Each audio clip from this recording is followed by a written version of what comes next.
조갑제 TV 시청자 여러분 안녕하십니까. 2024년 1월 23일입니다. 윤석열 대통령이 오늘 큰 불이 난 충남 서천 특화시장을 방문한 자리에서 기다리고 있던 한동훈 국민의힘 비상대책위원장과 만났습니다. 윤 대통령은 오후 1시 30분쯤 화재 현장에 도착했는데 한 위원장이 윤 대통령을 맞았습니다. 한 위원장은 허리를 숙여 인사를 했고 윤 대통령은 악수를 하면서 어깨를 한 차례 두드리기도 했다고 합니다. 윤 대통령과 한 위원장은 함께 피해 현장을 돌면서 복구와 지원 대책 등을 점검했다고 합니다.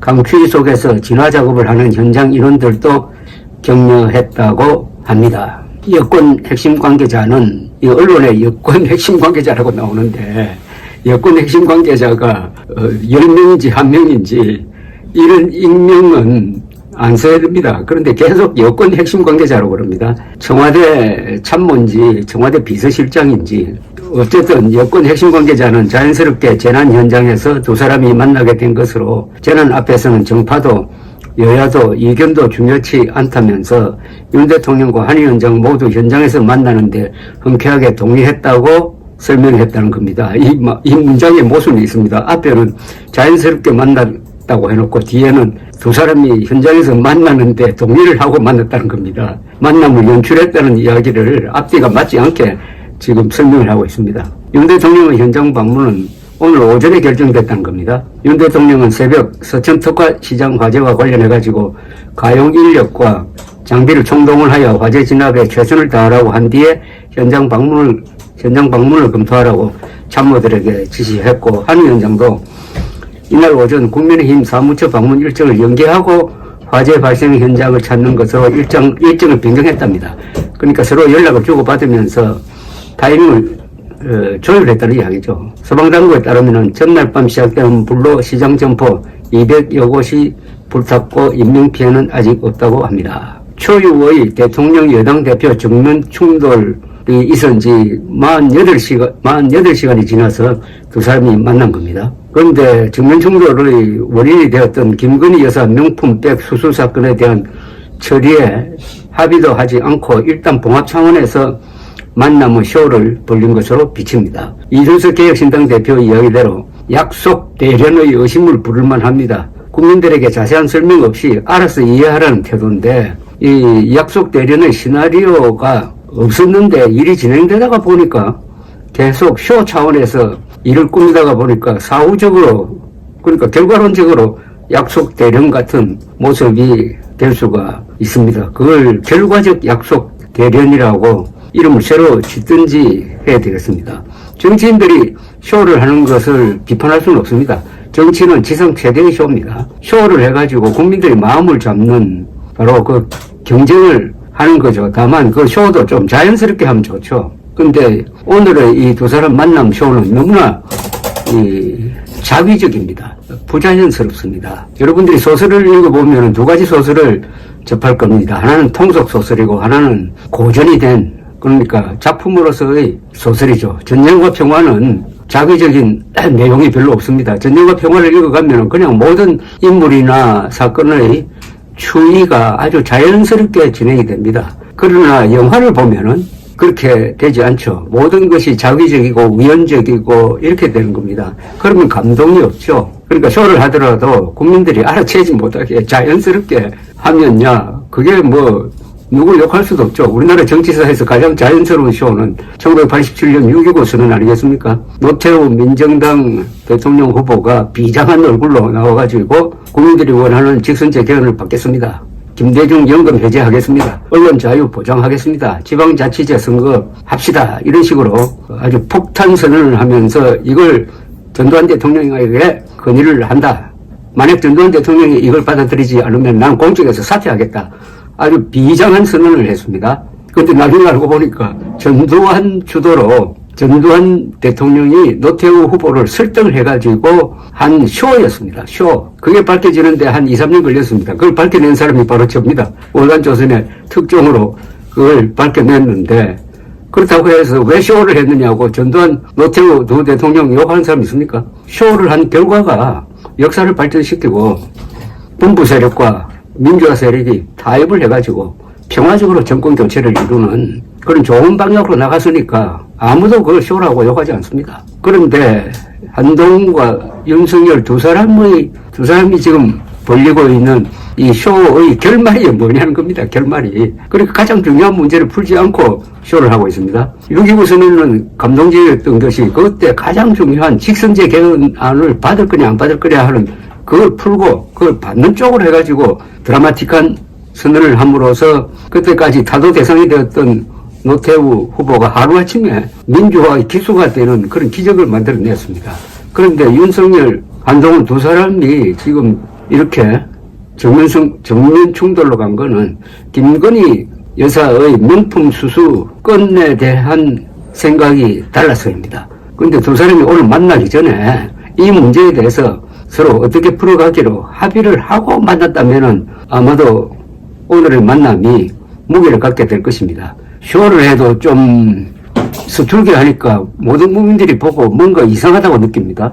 이틀 전만 해도 금방 갈라질 것처럼 이렇게 격돌을 하더니 오늘 갑자기 화재 현장에서 만나가지고 언제 그런 일이 있었나는 듯이 사진 찍고 뭐 각자의 길을 갔다 이렇게 되는 거 아닙니까? 손에 남는 게 별로 없지 않습니까? 6.29 선언은 절박한 면이 있었습니다. 비장한 면도 있었어요. 그런데 한동훈, 윤석열 두 사람이 벌이는 이 쇼에는 그런 게 없습니다.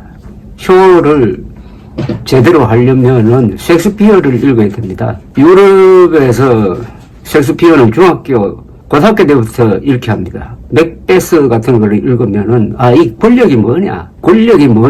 권력에 대한 탐욕이 인간을 어떻게 망가뜨리느냐 하는 것을 알 수 있게 합니다. 그것은 인생이 바로 연극이라는 뜻 아니겠습니까? 셰익스피어가 가르쳐주고 있는 가장 큰 교육은 우리가 살고 있는 이 세상의 무대고 인생 자체가 여러 가지 연극을 하도록 강요를 하고 사람은 일생 중에 7가지의 역할을 한다는 것 아닙니까? 젖먹이, 공부하기 싫은 학생, 열정적으로 사랑하는 연인, 용감한 군인, 엄숙한 심판자, 그리고 노인, 마지막에는 다시 어린애로 돌아간다는 인생은 7개의 역할을 한다. 그래서 연극을 하도록 가르치는 게 교육의 큰 주제입니다. 그것은 연극을 자연스럽게 하라는 거죠. 연극을 서툴게 하면은 웃음거리가 되는 것 아니겠습니까? 그런데 한동훈 씨는 그 독서의 수준이 굉장히 높은 걸로 알고 있습니다. 고등학생한테 허먼 멜빌이 쓴 모비딕을 읽으라고 했다는 겁니다. 여러분들 모비딕 읽어보신 적 있습니까? 영화로는 보았을 가능성이 있습니다. 그레고리 페이기 에이하브 선장으로 나오는 모비딕이라는 영화가 있습니다. 그런데 실제로 그 소설을 읽는 것은 굉장히 고통입니다. 그거 제대로 읽을 수가 없습니다. 그 두꺼운 책의 반은 그냥 고래잡이 이야기입니다. 고래가 어떻게 생겼고 그걸 어떻게 해부하고 하는 이야기고 거기에 아주 난해한 스토리가 들어가 있는데 한동훈 씨가 멜빌을 모비딕을 고등학교 학생한테 보냈다. 과연 고등학교 학생들이 한국의 고등학교 학생들이 그걸 읽을 수 있느냐? 허먼 멜빌이 쓴 모비딕은 쓰고 나서 잊혀졌다가 수십 년 뒤에 허먼 멜빌이 죽고 나서 재평가된 책입니다. 뭔가 좀 근사하게 보이려고 하는 그 노력은 알겠습니다만은 또는 투키디데스의 유명한 펠로폰네소스 전쟁사를 가지고 다니면서 읽는다. 뭐 이런 것도 보여주는 모양인데 펠로폰네소스 전쟁사 또한 읽고 이해하는 데는 상당한 노력이 필요합니다. 어쨌든 그런 문학적인 취향이 있다고 한다면은 앞으로 정치를 계속할 것 같으면은 근사한 쇼를 하는 방법을 배우는 것도 괜찮을 것 같아요. 세계에서 가장 쇼를 잘한 사람이 레이건 대통령 아닙니까? 레이건 대통령은 배우였습니다.